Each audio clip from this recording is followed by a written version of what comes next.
So, guten Tag, hallo. Jetzt wollen wir mal dran gehen, Feuer machen, nur mit Feuerstahl, beziehungsweise mit den Sachen, die man als Motorradfahrer mehr oder weniger dabei hat. Weil es kann ja sein, dass man irgendwo in der Pampa ist und dann, weiß nicht, einfach ein Lagerfeuer haben möchte, warum auch immer. Ob man da jetzt dann drauf grillt oder einfach nur, weil es halt einfach taugt oder so, möchte ich das nur mal mit hier anreißen. Das erste oder das Wichtigste ist da eigentlich echt die Vorbereitung. Wenn man jetzt sonst, ich sag mal, Feuerzeug oder sowas hätte man vielleicht noch dabei. Ich möchte jetzt einfach mal mit dem Feuerstahl probieren, weil der halt universell ist. Den, wenn du dabei hast, hast du immer einen Funkenflug und kannst es eigentlich auch so machen. Was man auch mit dabei hat, also ich zumindest, ist Klopapier. Damit will man das Ganze jetzt dann starten, hoffentlich. Und dann ist wirklich wichtig, auch wenn wir zwar eine Flamme haben, die eine Zeit lang hält, brauchen wir sehr, sehr viel Reisig oder ganz kleine Äste. Also man sieht das, ne, das ist hier ziemlich trocken, obwohl es die letzten Tage eigentlich geregnet hat. Man sieht es hier auch, es ist feucht alles noch. Ja, also viel Material auf jeden Fall, dass man das direkt am Platz hat, dass wenn man eben sieht, hey, es ist eine Flamme da, dass man da gleich was hat, was man reintun kann. Das nächste ist dann der Standort. Wichtig natürlich, oder da spricht der gesunde Menschenverstand eigentlich dafür, dass man das natürlich nicht in einem Waldbrandgebiet macht oder wenn es sonstige Dürre ist oder sowas. In Kroatien im Hochsommer oder sowas würde ich mich auch hüten, da irgendwo ein Feuer zu machen. Man hat es dieses Jahr gesehen, was da an Waldbrände teilweise entsteht. Muss man jetzt auch nicht haben. Also die Standortwahl, wie gesagt, wenn es halt außenrum nicht zu trocken ist. Das nächste ist dann aber auch die Standortwahl direkt vom Platz her. Ich schaue zum Beispiel, dass vielleicht schon irgendwo eine Feuerstelle ist. Stella Alpina zum Beispiel, wenn man fährt, Col des Sommeliers ist oben auf dem Campingplatz, sind viele kleine Stellen, wo eben schon Asche drin liegt. Das kann man mal ein bisschen drin wühlen quasi. Da ist dann quasi von unten schon grob isoliertes Stück, das nimmt die Feuchtigkeit ein bisschen raus, beziehungsweise da ist einfach nicht so viel Feuchtigkeit, wie wenn ich ein Rasenstück oder sowas habe. Deswegen würde ich auch auf der Wiese zum Beispiel die oberste Schicht Erde abtragen, wo halt die Wiese und sowas drauf ist, das zur Seite klappen oder auf die Seite legen. Das kann man zum Schluss als Deckel auch wieder drauf machen, wenn es sein muss. Einfach, dass man die Feuchtigkeit einfach von der Wiese außenrum nicht mitnimmt. Ansonsten, weiß nicht, legt euch einen Stein zum Beispiel in die Mitte von dem Teil, einfach, dass da nicht so viel, ja, dass ihr eine gerade Arbeitsfläche mehr oder weniger auch habt. Man kann auch, wenn man es findet, zum Beispiel auch Rinde nehmen. Die ist meistens, ja, gut, jetzt nicht unbedingt trocken, aber es ist halt auch eine ebene Fläche. Wenn ich jetzt dann später hantiere, tue ich mich da einfach leichter. Ich habe jetzt hier 2, 3 Stück. Einfach um, ja, vom Boden weg zu sein. Wäre halt der Optimalfall. Wenn es jetzt nicht ist, dann ist es nicht, dann hat man das nicht. Das nächste ist dann auch, was ihr auch in Gedanken machen sollt, oder ja, was da interessant ist, sage ich mal, hier bei mir ist es relativ windgeschützt. Wenn ich jetzt aber irgendwo anders bin, sollte ich mir trotzdem, wenn ich sowieso nur so ein kleines Behelfsset, sage ich mal, habe, ein bisschen einen kleinen Windschutz bauen, auch wenn ich zum Beispiel den Kocher aufbaue, dass der Kocher halt, wenn er hier der Kocher steht, wenn ich den Kocher aufbaue, zum Beispiel möchte auf dem kochen, dann sollte ich auch gucken, dass außenrum halt nicht allzu viel Wind durchbläst, weil der bläst mir einfach die ganze Hitze vom Topf weg. Deswegen sollte das, wenn es geht, schon irgendwie, zeigen wir das mal vielleicht so gleich, wenn hier der Kocher quasi stehen wird, gut, dann ist dann natürlich die Rinde nicht, dann könnte ich das zum Beispiel umbauen, einfach seitlich ein bisschen Holz ran oder Steine außenrum, einfach, dass es nicht ganz so durchpfeift untenrum. Jetzt hier, wenn wir das Feuer so starten, ist es das gleiche in grün. Dadurch, dass wir halt einfach wenig Windbewegungen haben wollen, machen wir uns da ein paar Steine außenrum oder so ein Holzpflock, wenn rumliegt, oder andere, ja, Hilfsmäßigkeiten halt einfach. Ja, andere Sachen, was kann man sonst noch nehmen, was halt rumliegt, meistens Steine oder so ein Baumstumpf oder irgendwie so gröbere Äste, die halt jetzt auch nicht gleich das Brennen anfangen, kann man hernehmen. Gut, wie starten wir dann? Ich bereite jetzt erst noch mal ein bisschen was vor. Ich habe mir zwar schon Holz hergetan, aber das Reisig, den muss ich noch ein bisschen klein machen. Zum Kleinmachen vom Holz ist vielleicht auch noch ein Tipp, wenn ich jetzt größere Stämme zum Beispiel habe, das möchte ich unbedingt noch zeigen, und ich möchte die halt spalten. Jetzt, wenn ich da mit der Axt drauf hau, federt mir der Boden immer recht. Da kann man hergehen, wenn man sich vorher ein Stück schon abgeschnitten hat oder vielleicht einen festen Ast sogar hat, kann man den in die Erde hauen.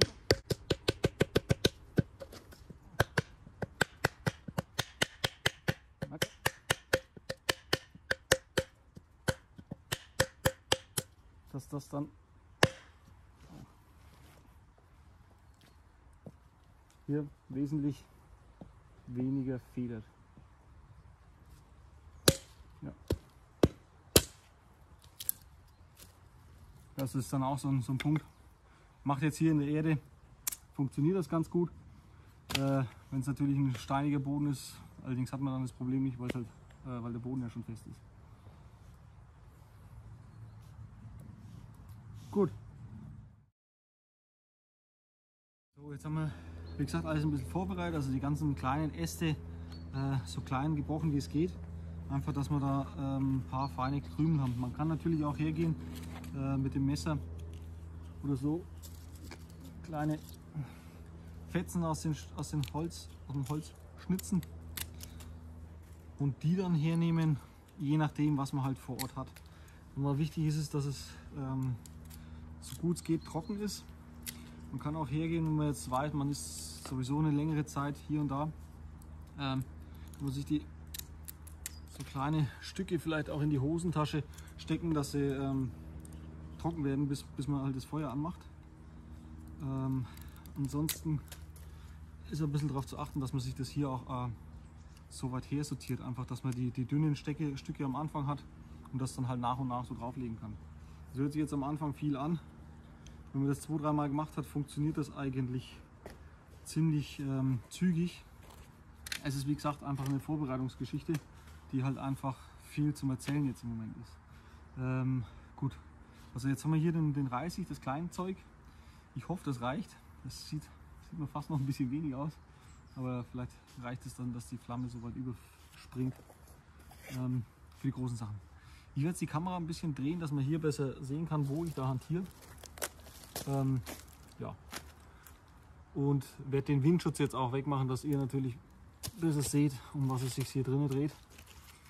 Und dann machen wir da auch gleich so weiter.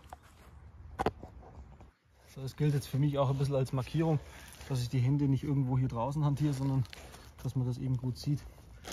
So, jetzt gehe ich her, nehme einfach aus meinem Beutel ein bisschen Klopapier.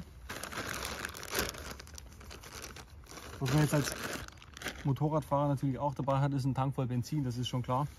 Den könnten wir da jetzt natürlich auch drauf suppen, aber das wird die ganze Geschichte, glaube ich, wird der ganzen Geschichte ein bisschen so die Spannung nehmen. Gut, dann gehe ich her, lege das hier mal so ein bisschen dran, deswegen ist das mit den Rinden auch nicht schlecht, dass die eben das ein bisschen halten. Dann gehe ich her, nutze die kleinen Stäbe da einfach außen rum ein bisschen. Das muss jetzt hier auch noch keine großartige Form haben, irgendwie Tipi-Zelt oder Dingens, einfach, dass das halt hier sauber das Brennen anfängt. Noch ein bisschen.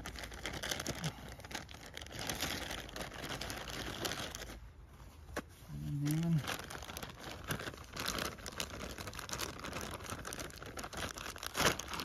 Ich glaube nämlich, es ist fast ein bisschen feucht, aber das wollen wir jetzt dann gleich sehen. So.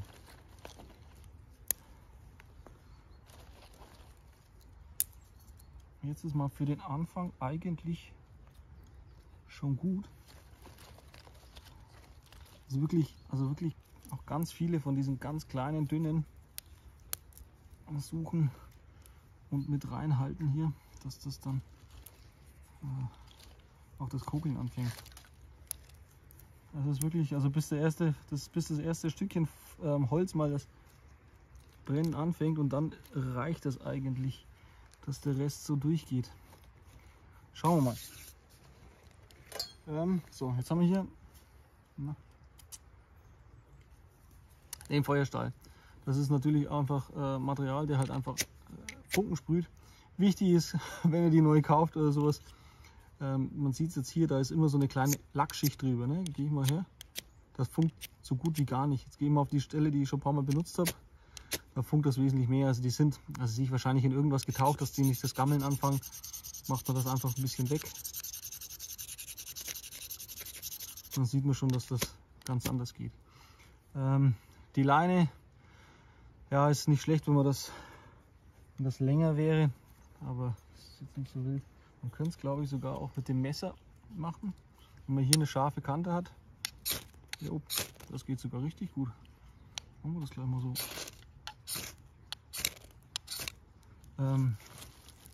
Ja, den Feuerstahl kann man dann direkt draufhalten quasi und dann einfach in diese Richtung streifen. Da sieht man schon, läuft schon das Feuer. Jetzt so einfach die kleineren Teile hier ein bisschen drüber legen.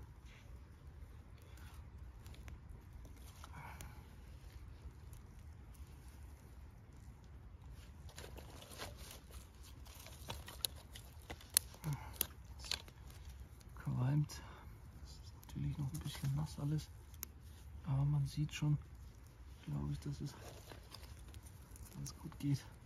So Fasern hat, das geht natürlich noch besser. Umso dünner, umso besser, umso trockener, umso besser.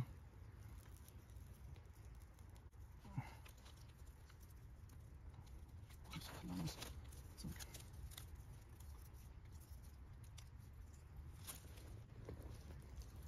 Ja, sieht die Flamme. Und jetzt ist dann einfach nur ein Geduldsspiel, das so am Laufen zu lassen, so am Laufen zu halten, bis es eben durchzündet. Man sieht, das Holz ist nicht allzu trocken, aber es funktioniert doch ganz gut. Wenn man eben einen kleinen Starter wie das Klopapier hat oder was man halt sonst so mit dabei hat. Manchmal hat man von irgendeiner Verpackung irgendein Papierstück oder sowas, das funktioniert auch, je nachdem, wenn das jetzt nicht zu dolle lackiert ist, wie es bei neuen Papieren so ist. Dann funktioniert das eigentlich ganz gut. Aber ich möchte es jetzt auch hier mal die Zeit nutzen, weil man das auch ganz gern unterschätzt, wie lange das tatsächlich wieder braucht, bis das zu einem Feuer wird, dass man dann tatsächlich auch als irgendwas nutzen kann. Dementsprechend quatsche ich jetzt einfach mal weiter und lege hier leicht ein bisschen Feuer dazu, ein bisschen Holz dazu. Man sieht schon, ich mache das jetzt immer in so einem, ja, wie so ein kleines Zelt quasi nach oben. Man kann ein bisschen darauf achten, also gerade wenn man dann die größeren Hölzer drauflegt, dass man auf einer Seite immer ein bisschen offen lässt, dass die Luft besser rankommt. Aber im Normalfall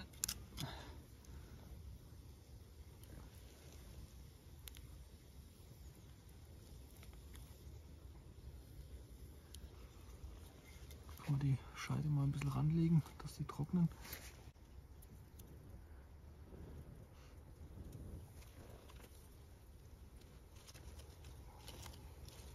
Was zum Beispiel auch gutes Brennmaterial ist, so für den Anfang, sind abgestorbene oder Brennnesseln zum Beispiel oder bestimmte Sträucher, die holzen aus.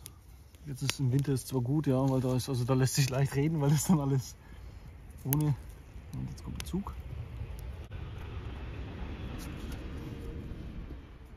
Jetzt im Winter lässt sich leicht reden, weil das natürlich alles ohne Blattwerk ist. Da ist das natürlich ein bisschen einfacher, das rauszufimmeln. Andererseits ist es, wenn es Sommer ist, auch trockener. Also egal wie, kriegt man das im Normalfall schon hin. Jetzt sieht man schon, ja, die Flamme wird immer mehr. Dementsprechend sollten auch die Stücke, die man drauf wird, immer größer werden. Ich lege jetzt hier gleich mal wieder so ein bisschen als Windschutz, andererseits aber auch, dass es gleich ein bisschen antrocknet. Ein bisschen was dazu.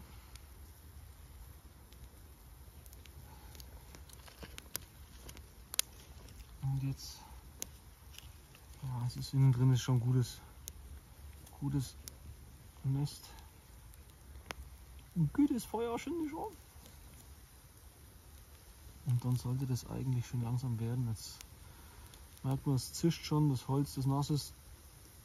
Also das Feuer hat jetzt schon genug Kraft, dass es das nasse Holz ein bisschen durchtrocknet und dann tatsächlich zum Brennen bringt. Qualmt natürlich, aber das, glaube ich, sieht ganz gut aus. Man kann da natürlich auch gleich hergehen und das ein bisschen näher ranlegen. Ich glaube, so eine Zwischengröße fehlt mir jetzt ein bisschen an Holz.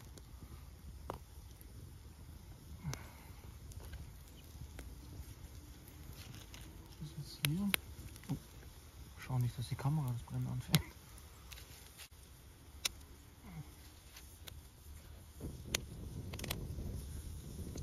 Aber ich sag mal, wenn es so... Ja, muss ich schon ein bisschen aufpassen hier. Ich stelle das mal mit so her.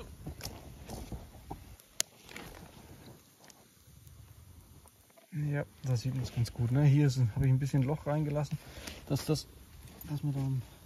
Luft halt gut hinkommt, das Ausstoff. Und dann funktioniert das eigentlich schon recht gut hier. Aber es ist wirklich, also das A und O ist halt wirklich am Anfang das Anzünden, dass man da irgendwas hat. Weil wenn du das nur mit Reisig machen musst, dann kann man mal auf so dem einen oder anderen Buschkraftkanal gucken, wie schwer man sich da tut. Aber jetzt schaut es schon ganz gut aus. Ich nehme jetzt mal hier lege das mal ran in der Hoffnung, dass es einfach, ist noch zu schwer, dass das mal ein bisschen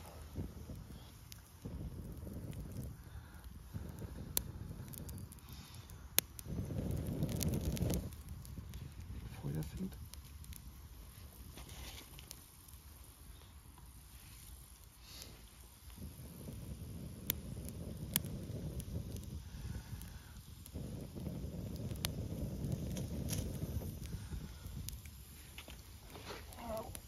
Das ist wie immer, dann ist immer da, wo der Rückenwind liegt.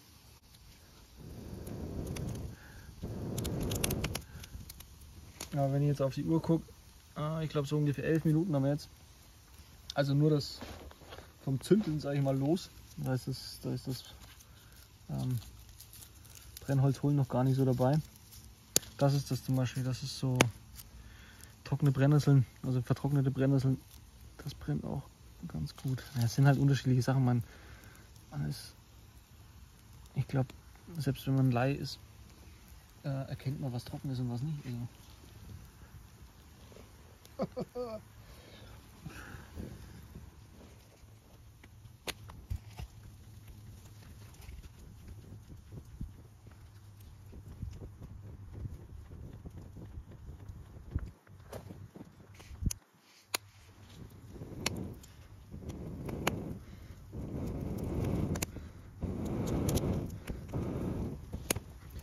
Ja, sieht man jetzt. Jetzt glaube ich, hat schon langsam Gewalt. Also ich sag mal, die zwei großen Hölzer, wenn hier das Brennen anfangen, dann ist der Tropf gelutscht, weil dann die haben genug Power, dass das weiter durchbrennt. Aber man sieht, ne, wie, also das, sag mal, von der Hitzequelle in der Mitte bis hier raus, ne, das möchte nicht, wenn es ein bisschen feucht ist, möchte es nicht so durchbrennen, anbrennen.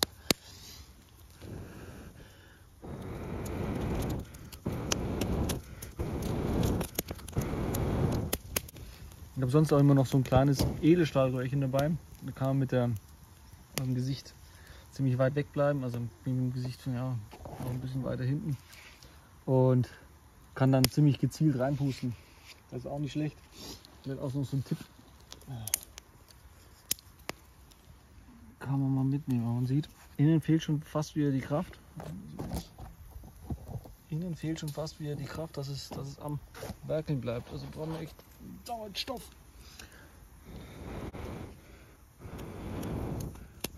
Ja, aber an einem gewissen Zeitpunkt ist es dann nur noch das Durchwechseln der Tätigkeiten. Also hineinpusten, der ganzen Sache Sauerstoff geben, weiter Holz nachlegen, wieder hineinpusten, das einfach aufwiegeln, das Feuer, dass es eben dickere Hölzer entflammen kann.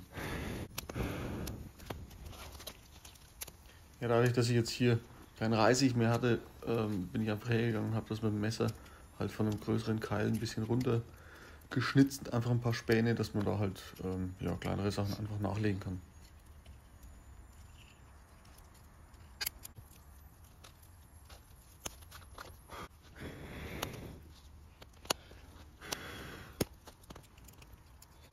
Ja, man unterschätzt das tatsächlich, wie viel Holz man da braucht am Anfang. Dann ein bisschen nachrutschen, dass hier alles so zusammen ist.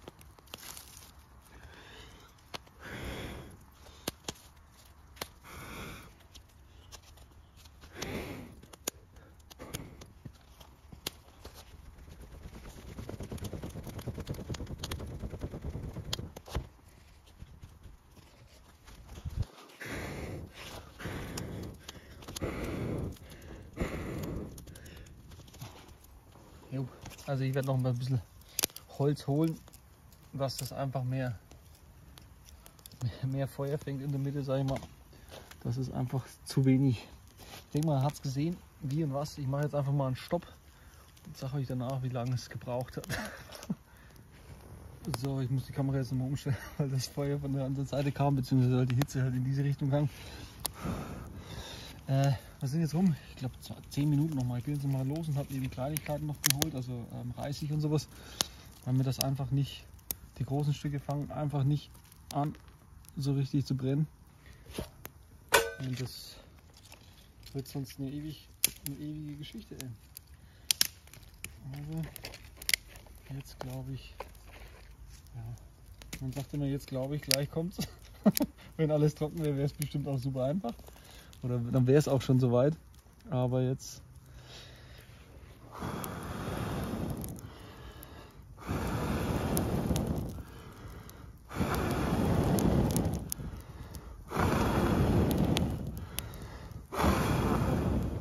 Es hält zumindest schon mal. Also es ist ja, eine bleibende Flamme. Ja, auch wenn ich mal 5 Minuten weggehe, kann ich es danach gleich wieder anpusten.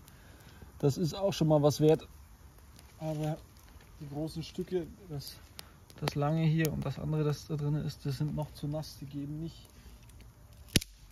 noch nicht so richtig. Das Zeug hier ist jetzt ein bisschen trockener noch. Also ist auch so der Punkt, finde ich.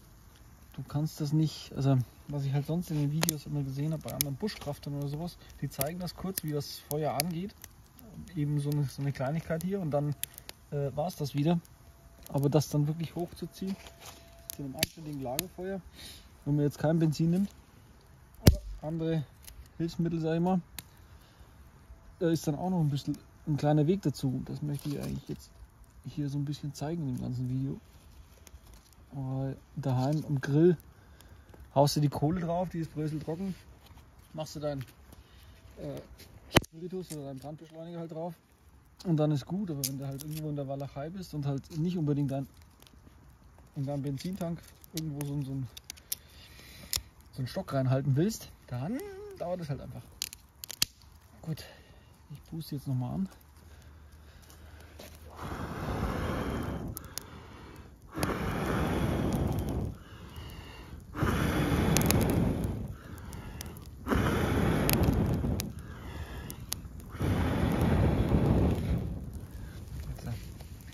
Es wird nach und nach, kommt es langsam.